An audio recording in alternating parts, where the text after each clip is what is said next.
not uncommon for me to hear in self-defense and martial arts circles, specific types of martial arts and self-defense philosophies anyway, to don't go to the ground.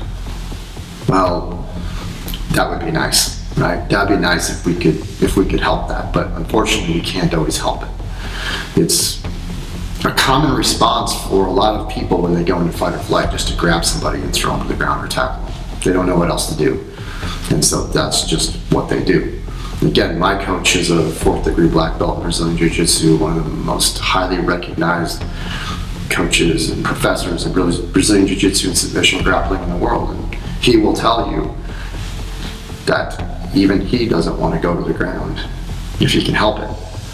But if you do go to the ground, especially if you have a firearm on, you better know what you're doing down there. You better have spent some time down there. You better at least understand some basic principles to keep you alive. And those small basic principles can go a very long way for you.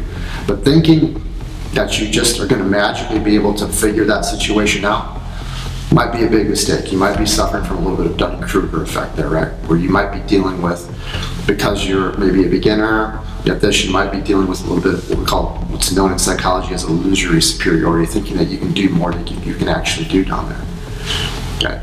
There are a lot of people walking through this world right now that have a tremendous amount of training and experience on the ground. The world isn't what it was 20 years ago. Okay.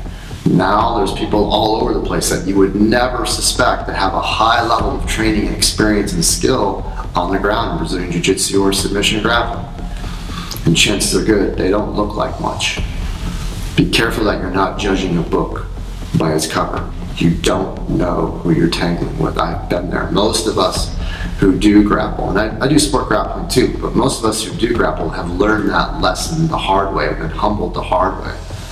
You might come across someone who's completely unassuming and think you're just going to be able to handle that person in so many situations. And when you come across a person who's skilled on the ground, you can find yourself in a lot of trouble very, very quickly, especially if you don't know how to retain that weapon, access that weapon if you're justified, and get your way back to your feet safe.